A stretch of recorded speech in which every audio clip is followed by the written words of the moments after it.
The morning of May 18th, 2024 started like any other Saturday for Ashley Lombardi.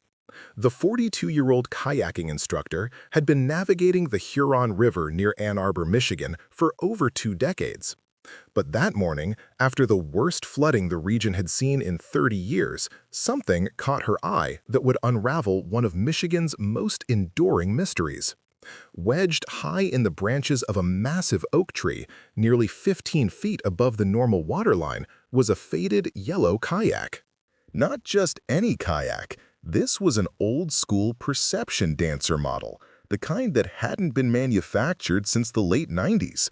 Ashley knew every rental company within 50 miles, and none of them had reported missing equipment. As she maneuvered closer, fighting the still swollen current, she noticed something that made her hands shake as she reached for her cell phone. Before we begin the story, let us know in the comments which city you're watching from. We're really curious where you're tuning in from. And don't forget to subscribe to the channel and leave a rating. Inside the kayak, sealed in a waterproof bag that had somehow survived nearly 3 decades, were items that would reignite a case that had haunted the University of Michigan community since 1995. The spring of 1995 had been unusually warm in Ann Arbor. The University of Michigan campus buzzed with the typical end-of-semester energy. Students crammed for finals while counting down the days until summer break. Among them was Ryan Mueller, a 20-year-old sophomore majoring in computer science. Ryan had that particular quality that made him memorable. Not quite popular enough to be intimidating, but charismatic enough that everyone seemed to know his name. On the morning of May 11th, 1995, exactly 1 week before the incident that would define a generation of Ann Arbor residents, Ryan sat in the Fleetwood Diner on Ashley Street, picking at his hash browns while his Motorola pager buzzed incessantly on the table. The small device displayed a numeric code that had been appearing for days, 07734. Upside down on a calculator or pager screen, it spelled hello, a common joke among college students in the pre-texting era. But this wasn't funny anymore. The messages had been coming every few hours for the past 3 days, always from blocked numbers. "Dude, just turn it off," Kyle Olson said, sliding into the booth across from Ryan. Kyle was 21, a junior studying business, and Ryan's roommate since freshman year. Where Ryan was laid back and approachable, Kyle carried himself with an intensity that made people unconsciously step aside when he walked through campus. He wore a Tommy Hilfiger polo that still had the crease marks from the store, and his hair was gelled into the perfect Caesar cut that was popular that year. What if it's about the internship?" Ryan replied, finally silencing the pager. He'd applied for a summer position at Netscape, the hot new internet company everyone was talking about. The possibility of working in Silicon Valley was all he'd talked about for weeks. "Whatever, you're too paranoid." Kyle flagged down the waitress and ordered coffee, black, no sugar. He always ordered it that way, even though Ryan had seen him sneak sugar packets when he thought no one was looking. It was such a small thing, but it stuck in Ryan's memory. The bell above the diner door chimed, and Jessica Peterson walked in, her blonde hair still damp from the morning shower. She wore a University of Michigan sweatshirt over ripped jeans, and a small Tamagotchi digital pet hung from her keychain, the must-have toy that had just hit American stores. Jessica was also 20, a sophomore like Ryan, studying psychology.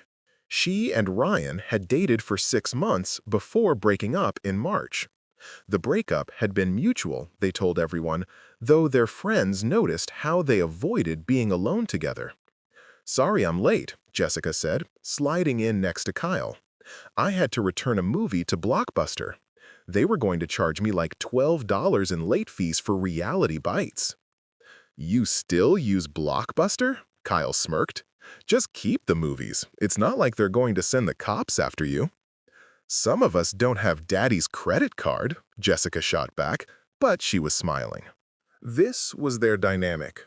Kyle, the rich kid from Grosse Pointe, Jessica, the scholarship student from rural Michigan, and Ryan, somewhere in between, from a middle-class family in Sterling Heights. The fourth member of their group arrived precisely at 9:30 because Austin Hernandez was never late and never early.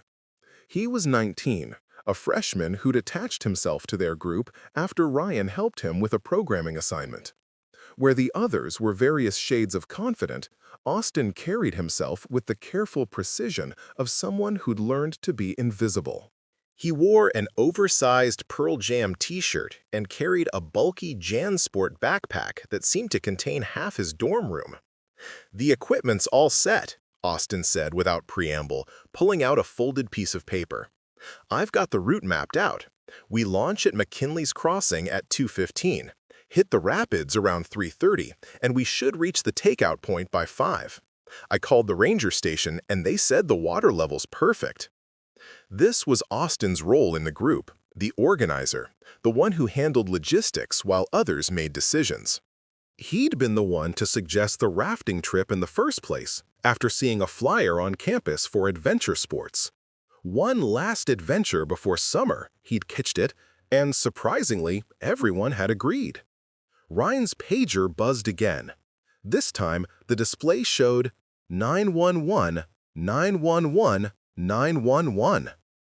"Jesus, someone really wants to talk to you," Jessica observed, leaning over to look. "It's probably nothing," Ryan said, but his face had paled slightly. He stood up abruptly. "I'm going to make a quick call. Be right back." He walked to the payphone near the restroom, dropping a quarter into the slot. The others couldn't hear the conversation, but they saw his shoulders tense, saw him run his hand through his hair, his tell when he was stressed. When he returned to the table, he was forcing a smile. "Everything cool?" Kyle asked. "Yeah, totally. Just my mom being my mom. She heard about some accident on I-94 and wanted to make sure I wasn't driving anywhere today." It was a reasonable explanation. Parents in 1995 had no way to instantly check on their kids except to page them and hope for a callback. But Jessica noticed Ryan's hands were shaking slightly as he picked up his coffee cup. "So we're still on for this afternoon?" Austin asked, his pen poised over his planning sheet. "Absolutely," Ryan said, with perhaps too much enthusiasm. "Like you said, one last adventure, right?" They spent the next hour discussing the logistics. Austin had thought of everything. He'd rented the raft from Great Lakes Adventures, arranged for his cousin to drop them at the launch point and pick them up downstream, even checked the weather forecast by calling the National Weather Service hotline.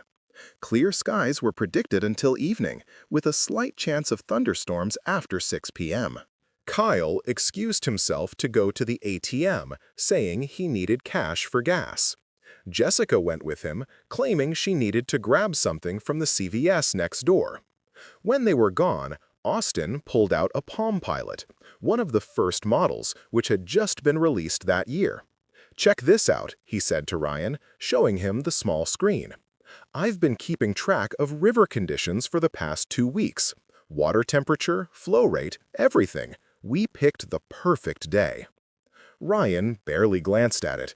He was staring out the window, watching Kyle and Jessica through the CVS storefront. They were standing close together, Jessica laughing at something Kyle had said. "You okay with them?" Austin asked carefully. "What? Yeah, of course. Jessica and I are just friends now." Austin nodded, but he made a quick note in his Palm Pilot. Later, investigators would find this device, water-damaged but partially recoverable. The note simply said, "R knows?" By noon, they had separated to gather their gear. The plan was to meet at Kyle's apartment at 1:30, then drive together to McKinley's Crossing. Ryan stopped by Tower Records on State Street, where the clerk would later remember him buying a blank cassette tape and asking to use the store's phone. The clerk remembered because Ryan had seemed agitated, repeatedly checking his pager while waiting for someone to answer. Jessica went back to her dorm room in Alice Lloyd Hall. Her roommate wasn't there, but Jessica left a note. Going rafting with the guys. Back by dinner. If I'm not back by 10, check the river. Just kidding. The parenthetical would later haunt investigators. Kyle's movements during this time were harder to track. His credit card records showed a $200 cash advance from an ATM at 12:45 p.m., far more than anyone would need for an afternoon rafting trip. When questioned later, he would claim he'd been planning to buy concert tickets from a scalper for the upcoming Pearl Jam show at Pine Knob, but no one could verify this story. Austin, meanwhile, was at the computer lab in the Duderstadt Center, sending emails from his AOL account. The lab's login records showed he was there from 12 to 1:15, but the actual content of his emails wouldn't be discovered until much later. He'd been careful to delete them from his sent folder, but AOL servers retained copies. One message, sent to an address that investigators couldn't trace, said simply, "Everything's arranged for this afternoon. R still doesn't suspect." At 1:30, they reconvened at Kyle's apartment on Packard Street. Kyle lived alone, unusual for a college student, but his parents paid for the privacy. The apartment was typical for a wealthy college kid in the mid-90s. A large-screen TV with a Sony PlayStation hooked up, a tower of CDs next to an expensive stereo system, movie posters for Pulp Fiction and Reservoir Dogs on the walls. Ryan arrived first, carrying a waterproof bag with spare clothes and his Nikon camera. Then Jessica, who'd changed into a bright yellow windbreaker that would make her easy to spot on the river. Austin came last, lugging a large duffel bag that contained the emergency supplies he'd insisted on bringing: first aid kit, emergency flares, waterproof flashlights.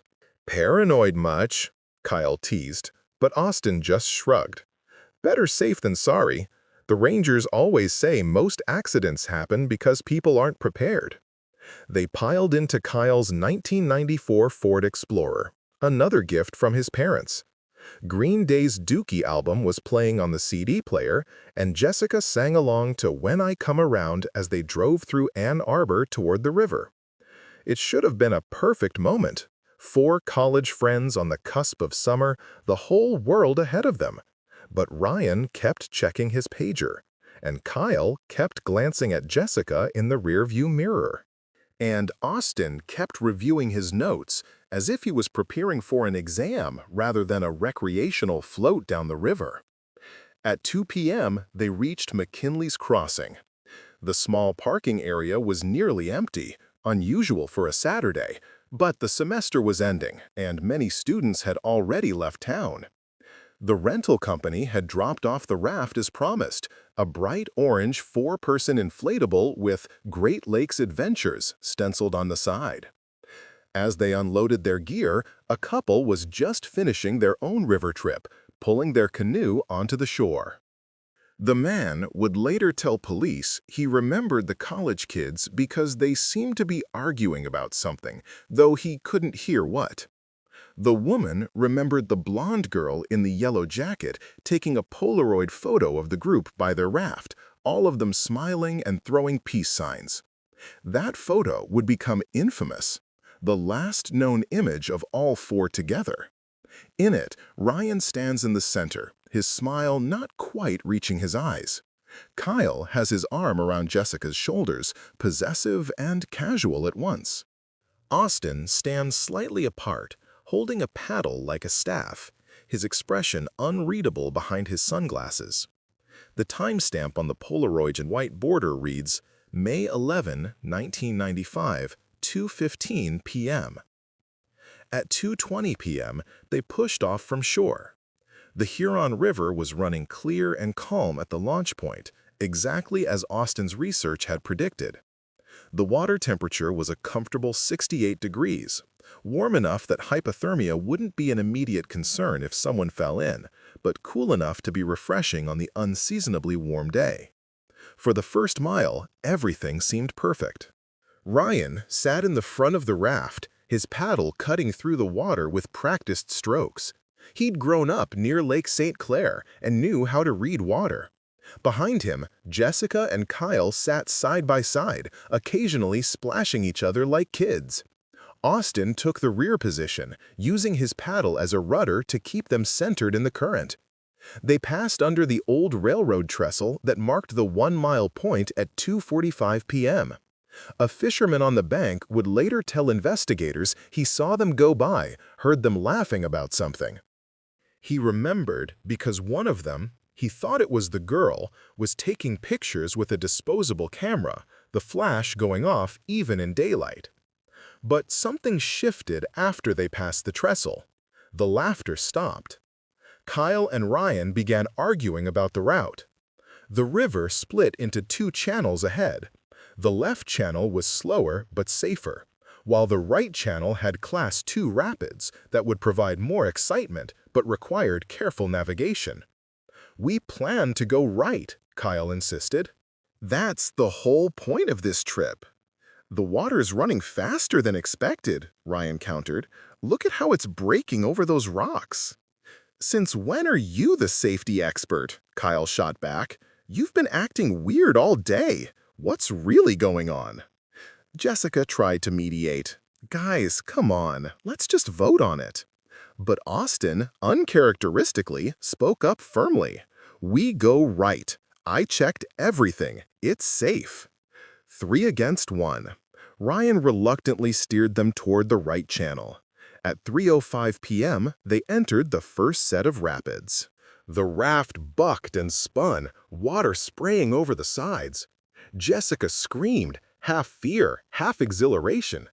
For a moment, the tension broke, and they were just 4 college kids having an adventure. Kyle even high-fived Ryan after they successfully navigated a particularly tricky section. Then Ryan's waterproof bag, which he'd wedged between his feet, came loose. As he lunged for it, his paddle slipped from his hands and went into the water. Kyle immediately backpaddled to slow them down, while Ryan leaned over the side trying to grab the floating paddle. "Forget it!" Austin shouted. "We have a spare." But Ryan was already half out of the raft, stretching for the paddle. That's when Jessica noticed something fall from his pocket, a small cassette tape in a clear case.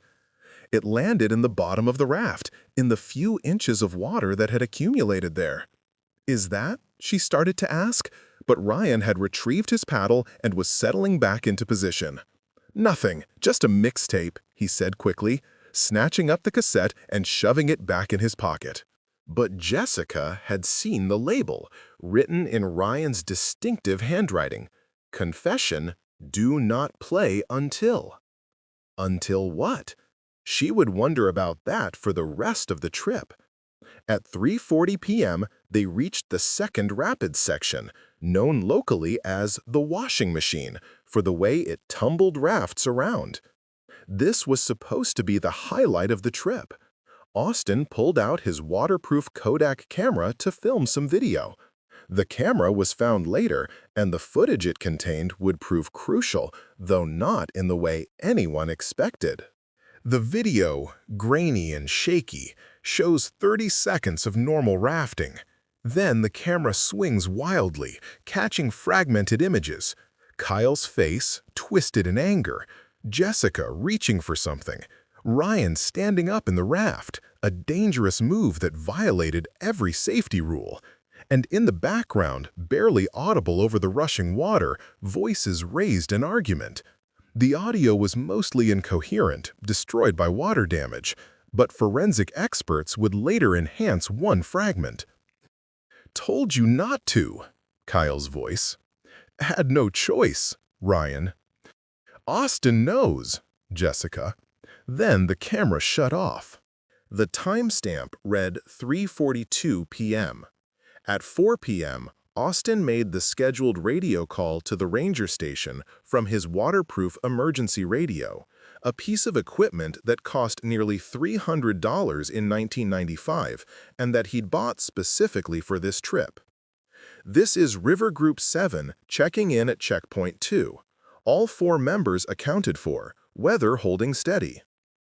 The ranger who took the call would later testify that Austin sounded calm, even cheerful. Nothing in his voice suggested anything was wrong. But the careful listener would notice something odd. Austin said weather holding steady, but the ranger's own instruments showed barometric pressure dropping rapidly. A storm was coming, earlier than predicted. By 4:05 p.m., the sky had darkened dramatically. What had been a clear May afternoon suddenly looked more like dusk. The temperature dropped 10 degrees in as many minutes. The first raindrops began to fall, fat, heavy drops that meant a serious storm was imminent. "We need to get off the river," Ryan shouted over the increasing wind. "We're 20 minutes from the takeout point," Kyle argued. "We can make it." "Look at the sky. This is going to be bad." As if to emphasize his point, lightning flashed in the distance, followed seconds later by a roll of thunder. Jessica was already pulling out the emergency whistle Austin had given each of them. 3 sharp blasts meant emergency evacuation needed. But before she could blow it, Austin grabbed her wrist. "Wait," he said. "There's a shelter spot just ahead, the old fishing cabin. We can wait out the storm there." None of them had heard of any fishing cabin, but Austin had the maps, had done the research. They trusted him. The rain was falling harder now, turning the river's surface into a chaos of splashes and ripples. Visibility dropped to less than 50 feet. They could hear the rapids ahead, but couldn't see them clearly. At 4:10 p.m., Austin made another radio call. River Group 7 requesting advisory on weather situation. The ranger's response was immediate. Severe thunderstorm warning issued. All river traffic should seek immediate shelter. Repeat, exit the river immediately. Copy that. We're heading for the emergency shelter at mile marker 7. The ranger would later testify that this confused him.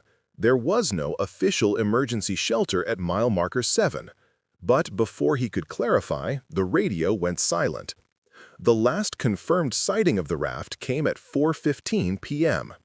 Harold Washington, a retired teacher who lived in a cabin overlooking the river, saw them through his window. He was watching the storm roll in when he noticed the bright orange raft struggling against the current. He couldn't make out individuals in the rain, but he saw the raft suddenly veer sharply toward the eastern bank, as if someone had made a deliberate decision to change course. He watched them disappear behind a cluster of trees, expecting to see them emerge on the other side. They never did. By 5 p.m., when the raft failed to arrive at the designated takeout point, Austin's cousin began to worry. He tried paging all 4 of them.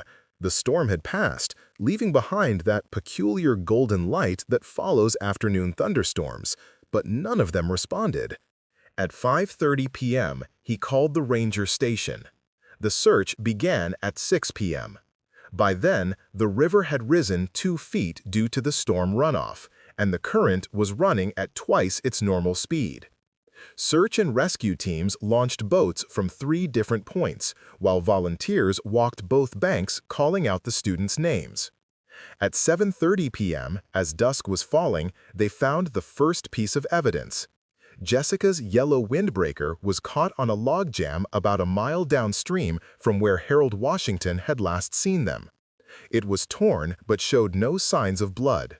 Her Blockbuster membership card was still in the pocket, along with a receipt time-stamped from that morning, but oddly, the receipt was for a different movie than the one she'd mentioned at breakfast. 20 minutes later, searchers found Austin's Palm Pilot on a muddy bank, its screen cracked but still faintly glowing with battery power. The last entry, time-stamped at 4:08 p.m., read, "Phase 2 initiated. R suspicious, but too late." The raft itself was discovered at 9 p.m., deflated and wrapped around a bridge piling 3 miles downstream. One of the air chambers had a clean puncture, the kind made by a knife rather than a rock. Inside, wedged under a seat, was Ryan's waterproof bag. His camera was there, undamaged. The last photo, taken at 3:39 p.m., showed Kyle and Jessica sitting close together, their hands almost touching. Ryan must have taken it from his position at the front of the raft. But the students themselves had vanished. The search continued for 7 days. Police divers checked every deep pool in a 10-mile stretch. Helicopters with heat-sensing equipment flew grid patterns over the surrounding forest. Hundreds of volunteers walked shoulder to shoulder through the woods on both sides of the river. They found more pieces of evidence. Kyle's wallet, with the $200 in cash still inside, was in a shallow eddy. One of Austin's emergency flares was discovered unused on a hiking trail a quarter-mile from the river. A torn piece of fabric from Ryan's shirt was caught on a barbed wire fence at the edge of private property. But none of it formed a coherent picture. It was as if the 4 students had simply dissolved into the storm. The investigation quickly focused on the inconsistencies in the stories told before the trip. Kyle's ATM withdrawal remained unexplained. The receipt in Jessica's pocket was for The Usual Suspects, a movie that hadn't been mentioned and that she'd apparently rented at 11:47 p.m. the night before, not that morning as she'd claimed. Phone records revealed more puzzles. Ryan had made 17 calls to the same number in the week before the trip, a number that traced back to a payphone in the University of Michigan library. Someone had been calling him from a location designed to be anonymous. Austin's email account, when finally accessed, contained deleted messages that AOL servers had retained. One chain of emails with an anonymous account discussed the plan and mentioned making sure R doesn't interfere. But interfere with what? The videotape from Austin's camera, when enhanced by the FBI's technical services, revealed a crucial detail that had been missed initially. In one frame, barely visible in the background, was another raft, a yellow one that didn't match any rental company's inventory. Someone else had been on the river that day, following them.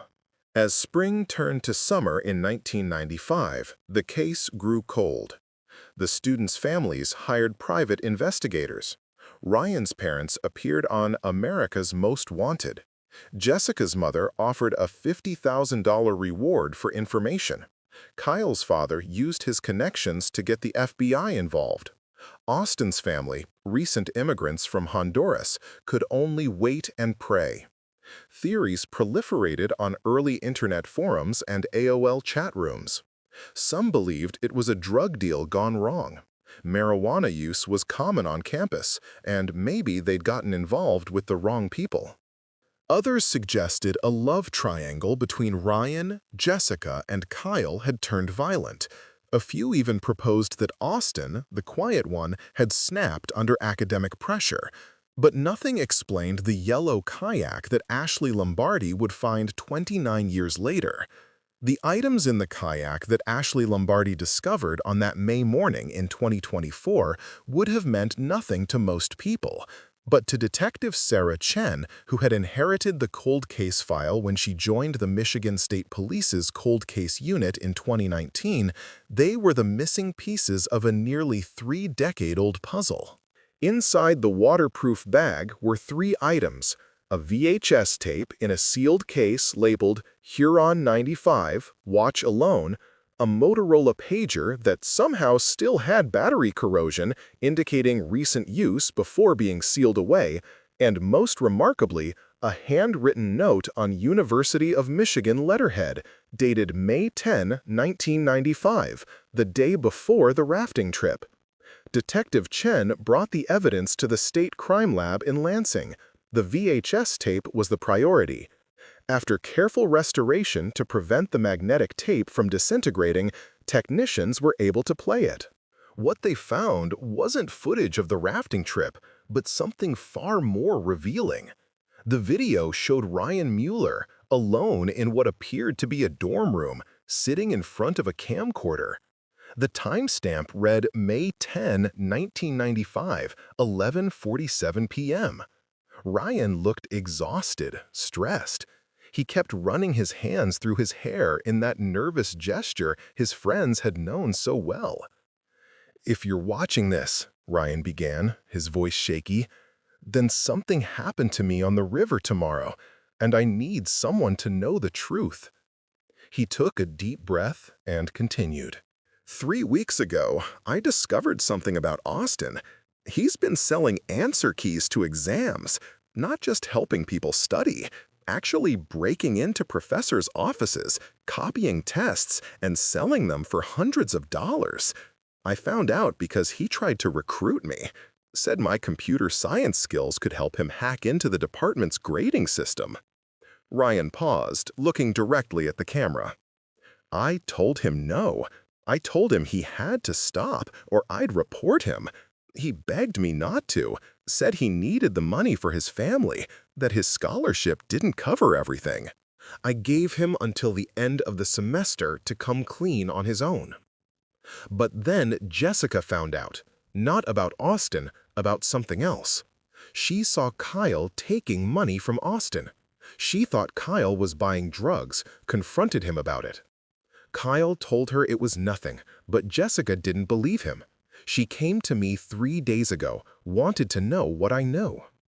The video flickered, the old tape degrading, but Ryan's voice continued. "I couldn't lie to her. I told her about Austin, about the test scandal. She wanted to go straight to the dean. I convinced her to wait until after the rafting trip. I thought I could talk Austin into confessing himself. But now Austin's been paging me, these weird codes. And tonight Kyle called me, said Austin knows that I told Jessica, said Austin's planning something for tomorrow. Kyle's trying to play both sides, taking Austin's money but warning me too. He said Austin's desperate, that if this comes out, he'll be deported. His family's visa status depends on him being a student in good standing." Ryan held up a piece of paper to the camera. "This is Austin's handwriting. I found it in the computer lab. It's a list of supplies for tomorrow's trip, but at the bottom there's something else. Chemical formulas. I looked them up. They're for sedatives that dissolve in water, the kind used in the university's veterinary program. I'm going on the trip tomorrow because if I don't, Austin will know I'm onto him. But I'm hiding this tape tonight. If something happens to me, to any of us, look at Austin Hernandez. He's not who he pretends to be." The tape ended with Ryan reaching toward the camera to shut it off. The next footage was different, showing the same room but from a different angle. This time, Austin was in frame, apparently having discovered Ryan's hidden camera. He was watching Ryan's confession on a small TV screen. Austin turned to his own camera, his usually nervous demeanor replaced by something cold, calculating. "So Ryan thinks he's smart, leaving insurance, but he doesn't know I've been in his room. I have his tape, and after tomorrow, it won't matter what he thought he knew." The timestamp showed May 11, 1995, 6 a.m., just hours before they would all meet at the diner. Detective Chen immediately ran the pager through forensics. The corrosion patterns were consistent with the device being used until approximately May 1995, then stored in dry conditions. The last number in its memory wasn't the 07734 Ryan had been receiving, but a different code, 31707. When entered into an old phone keypad and turned upside down, it spelled Jolie, not a name anyone recognized until Chen discovered it was the password Austin had used for his university computer account. The handwritten note was the most damning piece of evidence. It was in Austin's handwriting, confirmed by comparison to his old university assignments. It read, May 10, 1995. The plan is simple. During the storm, Weather Service confirms 70% chance of afternoon thunderstorms create confusion. R thinks he's smart with his tape, but I have it. J knows too much but trusts K. K only cares about money. Gave him $200 to stay quiet and follow my lead. Puncture raft at rapid section. Storm provides cover for separation. R won't make it to shore. Sedatives in his water bottle will kick in by 4 p.m. Make it look like drowning. J and K can be convinced it was accident. They don't know about sedatives. If they resist, have contingency plan. Emergency shelter story gives us excuse to leave river. Have yellow kayak hidden at mile marker 7. Can use it to escape downriver while search focuses on raft area. Report ourselves as missing too. Perfect alibi. Return later as survivors who got separated. Story: R tried to swim to shore in storm, got swept away. We tried to save him but got lost in woods. Wandered for days before finding help. Trauma explains any inconsistencies in story. Destroy this note after memorizing. But Austin hadn't destroyed it. He'd sealed it away, perhaps as his own insurance policy. Detective Chen's investigation accelerated. She tracked down Kyle Olson, now a 50-year-old investment banker living in Chicago. When confronted with the evidence, Kyle broke down. He'd been carrying the weight for 29 years. Austin had it all planned, Kyle confessed, his hands shaking as he spoke. He said we just needed to scare Ryan, make him think twice about reporting the cheating. I took the money because I was broke. My parents cut me off that semester for failing grades. I didn't know about the sedatives until it was too late. According to Kyle, the plan went wrong almost immediately. Ryan had figured out something was happening and hadn't drunk from his water bottle. When Austin punctured the raft during the storm, Ryan fought back. In the chaos, Jessica fell into the river. Ryan jumped in to save her, and that's when Kyle realized Austin had never intended for any of them to survive. Austin had positioned himself as the sole survivor, Kyle continued. He would claim we all drowned. He barely escaped. But Jessica and Ryan made it to shore. They were trying to get to the emergency radio when Austin caught up to them. Kyle's voice broke. I didn't want anyone to get hurt. When I saw what Austin was really doing, I tried to stop him. But he had a knife, the one he used on the raft. He said if I didn't help him, I'd be next. Jessica Peterson was harder to find. She'd changed her name after leaving Michigan, was now Jessica Martinez, living in Portland, Oregon, working as a therapist specializing in trauma survivors. When Detective Chen contacted her, Jessica's first words were, "I've been waiting 29 years for this call." Jessica's story filled in the remaining gaps. She had survived the river, had made it to shore with Ryan. But Austin had been relentless. He knew we'd expose him. The test scandal was just the tip. Austin had been running a whole operation. Fake IDs, forged transcripts, even breaking into the registrar's office to change grades. He had connections to organized crime in Detroit. The test scheme was worth thousands of dollars per semester. According to Jessica, Ryan had tried to reason with Austin on the riverbank even as the storm raged around them. Ryan kept saying, "It doesn't have to end like this. We can work something out." But Austin was beyond reasoning. He had this look in his eyes, completely cold, calculating. He'd already decided we were all liabilities. The final confrontation had happened at an abandoned fishing cabin that Austin had scouted weeks before. He'd stored supplies there, the yellow kayak, dry clothes, even fake IDs. His plan had been meticulous. Ryan tried to protect me, Jessica said, tears streaming down her face even after all these years. He stood between Austin and me, said Austin would have to go through him. Austin did. But Ryan had managed to wound Austin in the struggle, using a broken piece of wood from the cabin's rotting deck. Austin, bleeding and realizing his plan had completely fallen apart, made a desperate decision. He set the cabin on fire using the emergency flares from his own safety kit, hoping to destroy all evidence. In the chaos of smoke and flames, Jessica and Kyle escaped into the woods. They ran in different directions, terrified and traumatized. Jessica wandered for 2 days before a park ranger found her, dehydrated and incoherent, miles from the river.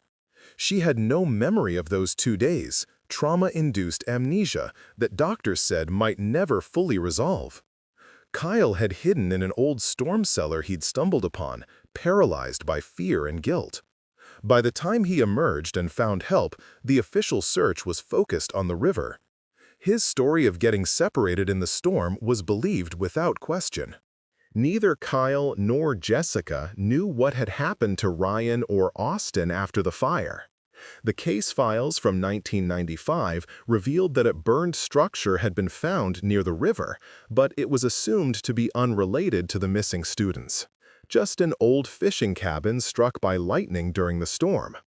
No one had connected it to the disappearances. Detective Chen ordered a new search of the area where the cabin had stood. Using ground-penetrating radar and cadaver dogs, the team made a grim discovery.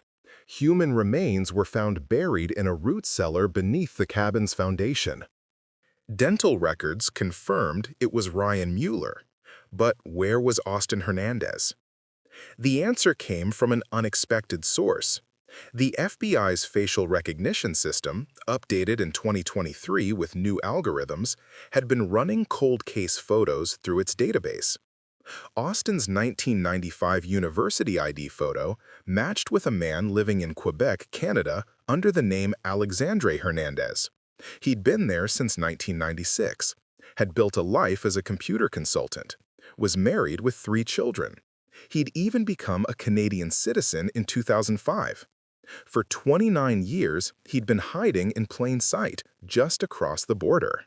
The arrest was coordinated between the FBI, Michigan State Police, and the Royal Canadian Mounted Police. On June 15, 2024, Austin Hernandez was taken into custody at his Montreal office. His co-workers were shocked. His wife collapsed when police explained why her husband was being extradited to the United States. During interrogation, Austin initially maintained his innocence, claiming he too had been a victim who'd lost his memory after the traumatic events. But when confronted with the VHS tape, the note in his handwriting, and the testimonies of Kyle and Jessica, his facade cracked. "You don't understand the pressure I was under," Austin said, his voice eerily calm. "My family had sacrificed everything to send me to America. If I failed, if I was expelled, we'd all be sent back to Honduras. My younger siblings would lose their chance at education. My parents would lose their jobs. The shame would destroy us." Detective Chen pushed harder. "So you decided to destroy 4 other lives instead?" Austin's expression hardened. "Ryan was going to destroy me first. He was wealthy, privileged. He could afford to have principles. He didn't understand what it was like to have your entire family's future resting on your shoulders. And Jessica, Kyle, they were your friends. They were liabilities. Jessica couldn't keep her mouth shut, and Kyle was weak, greedy. He'd have sold me out the moment someone offered him more money than I could pay." "And Ryan?" Chen asked. "What about him?" For the first time, Austin showed emotion, not remorse, but anger. Ryan thought he was so moral, so righteous, but he was just naive. The world doesn't reward honesty. It rewards those who take what they need to survive. The trial began in September 2024. The courtroom was packed every day, with media from around the world covering the case that had captivated true crime enthusiasts for decades. Kyle Olson testified for the prosecution, accepting a plea deal for his role in the conspiracy. Jessica Peterson Martinez gave powerful testimony about the terror of that day and the nearly 30 years of trauma that followed. The most damaging evidence came from Austin himself. Hidden in his Montreal home, police found a journal he'd kept over the years. In it, he'd written detailed accounts of the murder, treating it like an academic exercise, analyzing what went right and wrong with his plan. He showed no remorse, only frustration at the variables he hadn't accounted for. One entry, dated on the 5th anniversary of Ryan's death, read, "R would be 25 today, still younger than I am now. He died believing his truth mattered more than survival. He was wrong. I'm alive, successful, with a family. He's forgotten, except by those whose lives I allowed to continue." But Ryan wasn't forgotten. His parents, now in their 70s, sat in the courtroom every day. His younger sister, who'd been only 12 when he disappeared, had become a victims' rights advocate. She gave a victim impact statement that left many in tears. Ryan was the kind of person who helped others with their homework, who volunteered at the animal shelter, who called our grandmother every Sunday. He had dreams of working in Silicon Valley, of creating technology that would connect people. He never got that chance because Austin Hernandez decided his ambitions were worth more than my brother's life. The jury deliberated for only 6 hours. Austin Hernandez was found guilty of first-degree murder, conspiracy to commit murder, and fraud.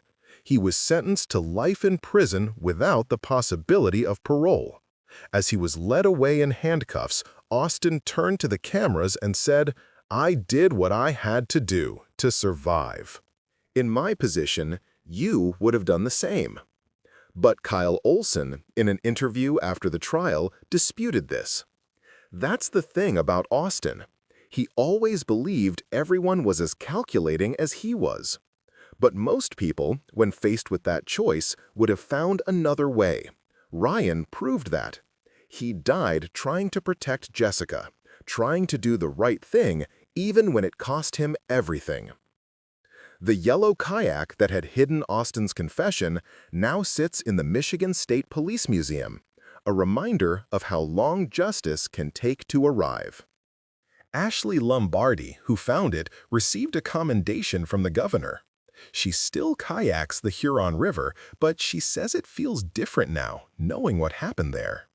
In 2025, the University of Michigan established the Ryan Mueller Memorial Scholarship for computer science students from low-income families. A bitter irony, given that Austin's claimed financial desperation had started the tragic chain of events. The scholarship requires recipients to sign an honor code promising to maintain academic integrity no matter the personal cost.